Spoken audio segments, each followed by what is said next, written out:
of live. Yeah. So We're all hello live. everybody. Hi. Wayne's trying to keep us so on track. Guess what's not happening? Fucking memory card's not. Oh, sorry, the stupid memory card is not in. We're just gonna go off the Facebook today.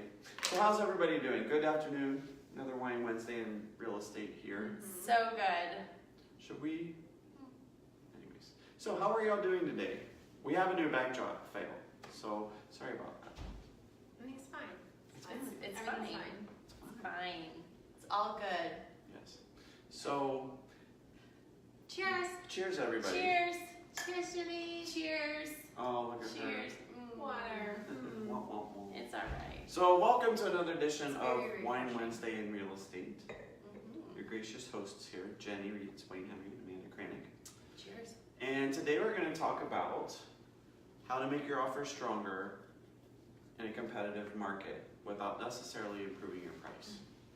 Because right now, lots of crazy things going on, right? Mm. Prices It are. is still really competitive. Yes. And It hasn't I not just been wrote it. competitive. I know. I just wrote another losing offer 2 days I ago. feel so- like winter time, I know that's still winter, but like December, January, I felt like it was a little less competitive. Like maybe like November, December. I think it all depends on the area. It does. I mean, for sure, it depends on the house and the area, but you know, I just kind of like surprising. It's really just lack of inventory.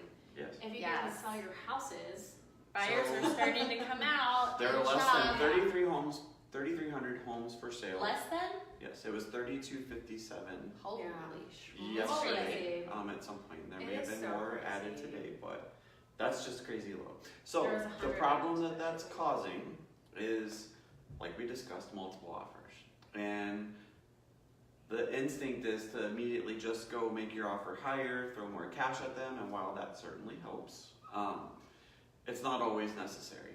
So we're going to talk about some things today you can do to hopefully increase your chances without doing that. Mm-hmm. So what's one of the first ones? So one of the first ones I think is, and it is along the lines of cash, but you can escalate your offer. So you can basically start with the price and say, I'm going to beat the next highest offer by $1,000, Yes. not to exceed whatever your cap is. Right. So then that way, and this doesn't always work or always allowed, but in that case though, you only pay what you have to. You don't have to necessarily go to your absolute max. You just have to go 1,000 or 2 over Mm-hmm. the next lowest offer or highest offer. sorry. Depends on where it all lands. That's right. So what are some other things you guys think are? one thing that I was going to say, something that I always do whenever I write an offer, as long as my clients are okay with it, is I call the listing agent and I ask them, what's the ideal closing and possession? So I think that's really important because sometimes it may not even be money. Like somebody wants, you know, if they want maybe a 2-month closing or something to find a house, or they need, you know, a couple weeks to move out. And if as a buyer you can do that, then it may be a way for you to win without offering more money. Right. And that is important because especially as we get into this time of year where maybe a lot of families are trying to time the end of the school year. And if you're able to be flexible, you know, in your closing date, it certainly makes it more attractive than somebody who maybe is also timing a home sale and trying to has to move at a certain date. You know, if you can be or flexible. even offering like a rent back or Yeah. something to that. Yes. So, you know, there's a number of ways I think to go about that. Yep. But that's certainly an important one Absolutely. as well. So there's also some other things Yes, they can do. Lots of things. Keep talking. I was trying to give Keep someone else a talking. chance. All right, so earnest money is another one. That's what I tell my clients every single time. I'm like, if it's multiple offers, I'm like, let's offer a high amount of earnest money. And earnest money is a good faith deposit that you get back at closing. So you put it down to just show that you're really serious about buying the house. And I think that earnest money, I think we're really lax with it in Columbus. Oh yeah, it doesn't And- mean anything. But, Most right, cases. it doesn't. But like I think in a multiple offer situation, you know, I had somebody offer like $4,000 earnest money, and it was like on a $200,000 house, which is it's high, but it shows that they had, you know, good intentions on buying the house. And they got that money back at closing. It goes towards their down payment and closing costs and all of that. So And in some instances, if you're certainly sure the house is gonna work out for you or it's a good one, you could always make it non-refundable. You Yep. could make it where, you know, that money's just gonna go to the seller, that for if some reason the contract falls apart, it goes to the seller. I think in some sellers' cases, they're like, well, I like that because, you know, I'm if gonna it's- get some money. well, that, and it's like if it's $1,000 or $2,000, and if it falls apart, at least for the month that maybe it delays your offer, it kind of pays your mortgage, or you know, gives you a little extra money to pad, you know, if it does, that unfortunately happens to you. So, what else? Why are you pausing? Because I'm talking a lot. I'm not asking for Why is there a pause? If you ask for closing costs, that can hurt your offer as This well. is So if really you- awkward today. I think you threw us off. We're not comfortable. With Oh, this I new get it. background. I just don't We should have know. practiced. Now I'm turning red. I dropped an F-bomb in I'm the fine. beginning. I'm fine. Let's just This start is over. one of those haircut. But again, where's our thing? Ooh, Anyway. I am getting hot I now. know, see? Yeah. What is Pressure. wrong with you guys? I don't know, in midlife, I don't know. He's having a hot flash. Quick menopause. Yeah, so, whew, I'm man, just that's distracted by the blurriness of my I'm saying- video. So, I love the blurry oh, happening. that sucks. Not asking for closing It looks costs good if on you me. can afford to pay your own closing costs. That's the Obviously, background. anytime that you ask the seller for anything, it hurts your offer. That's right. What'd you say? Because even if, so say, if you need closing costs, Closing costs. so if you ask for 2,000 closing costs and then you up the purchase price, then the seller has to think, is my house going to appraise? So if their house doesn't appraise, then they might have to, you know, drop that money back off of it. So if you can pay your own closing costs, obviously it's, you know, in a multiple offer situation, it's hard to ask for closing costs. Well, and that's one of the things Wayne and I were talking about the other day on the podcast is I think a lot of people don't understand what closing costs are and where they come from. Right. So automatic And knee-jerk then asking reaction the is, seller to pay them well, is, we were gonna ask the seller. Right. Used to be you could roll them into the loan. Mike So- Evans actually had, he said, does the buyer's lender make a difference too? What do you guys think? Sometimes. you know, I think Yeah. yes and no. I think not Um, as much anymore. I know some agents There's, and yeah, that there's are still stigmas against certain, bigger banks, Mhm. usually for me. But I've had some experiences with some of the bigger banks lately that I went into it thinking, here we go, Mm-hmm. but they actually, impressed me. So, I think things can happen either way. Yeah. You know, with yeah. a reputable lender But even- or a non-reputable. do I feel comfortable with the lenders, more comfortable with the lenders I recommend for my buyers? Of Mhm. course. Absolutely. Because I know them and Well, I know but what it's to not up to expect. us. Right. Interesting thing that happened with me though, you know, I had a big bank doing a loan and the appraisal came in short. And then we switched lenders and the appraisal came in fine. Yeah. That happens. And I think I that's think- on I the think- appraiser more than the I think, lender, it's, but I think it's the bigger banks because they use the appraisal management Well, companies. See, that and and they a have bigger you and I bank, talked about that, regulations. and I a had bigger the bank's not opposite. gonna let probably That's do true. appraisal. Yeah. And it was Chase, Mhm. and it Yeah. didn't happen like that. It was a surprise.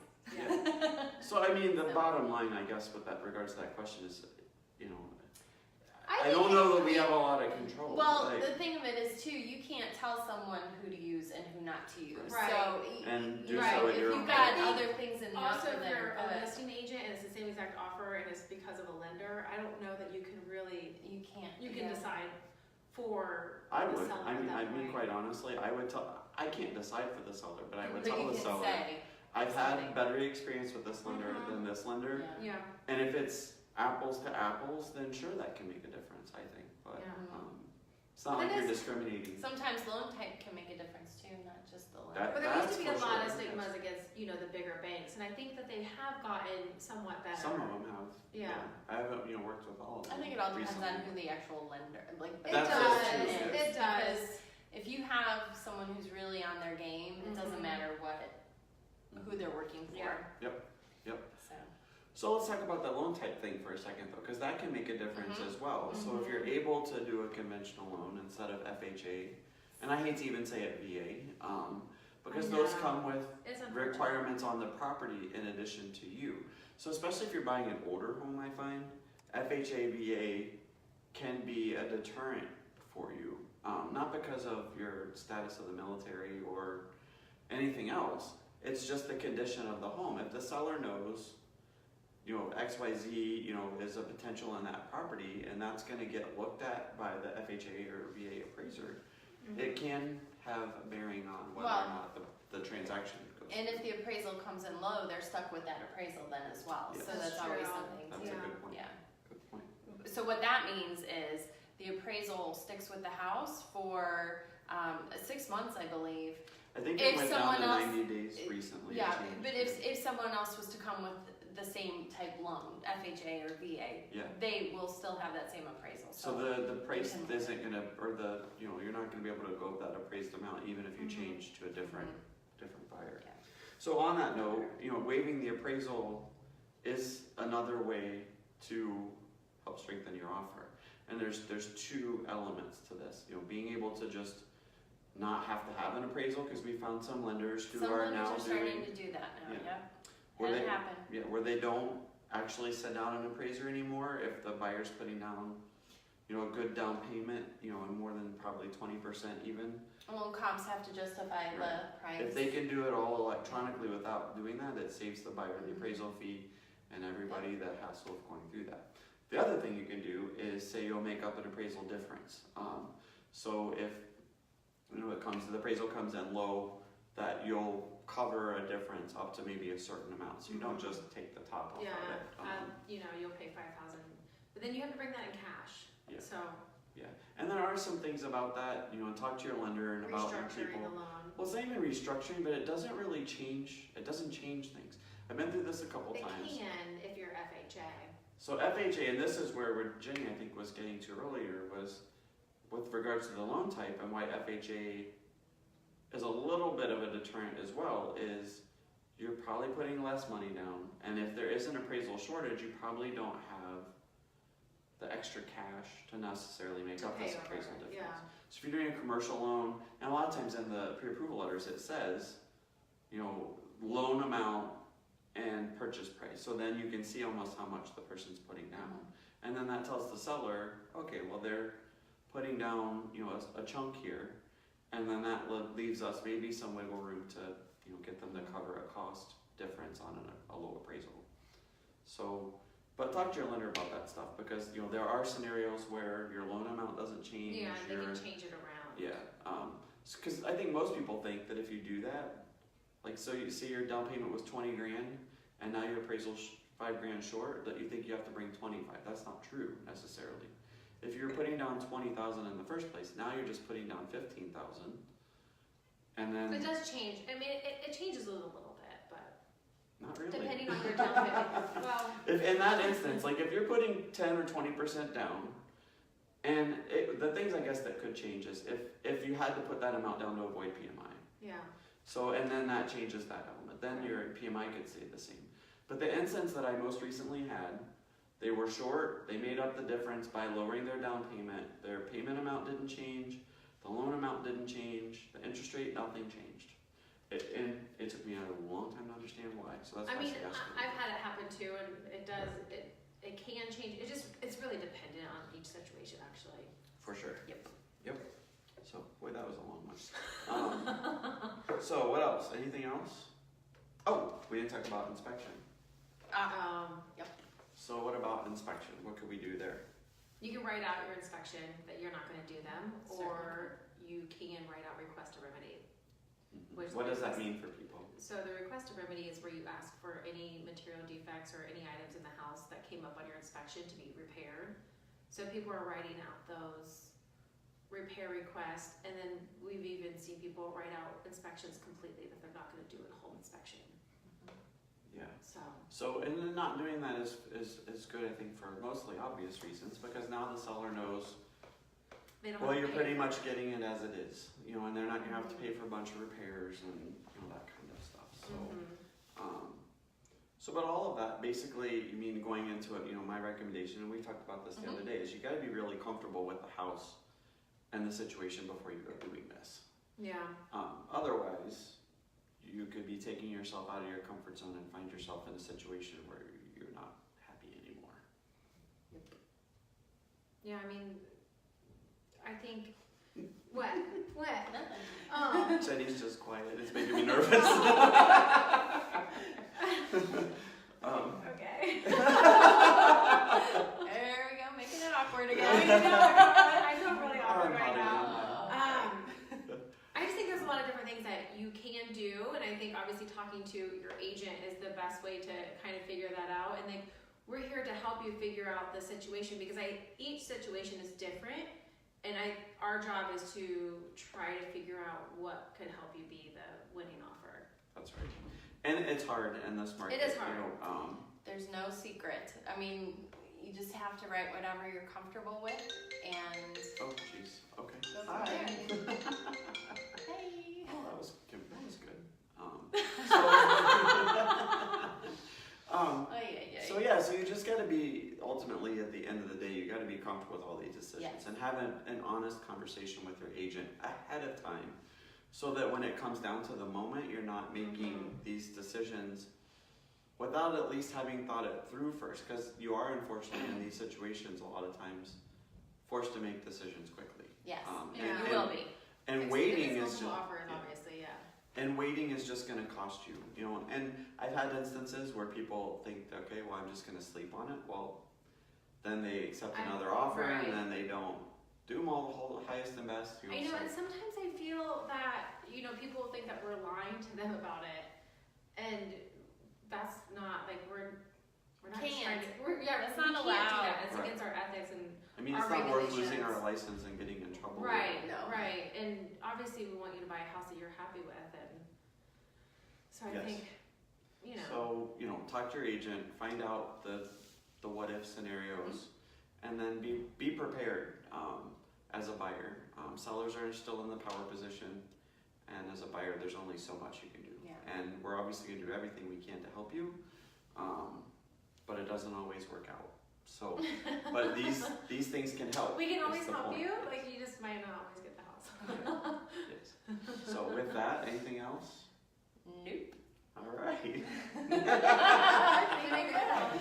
Yeah, I think we did. I Okay. think we got it. So, cheers, y'all. Cheers.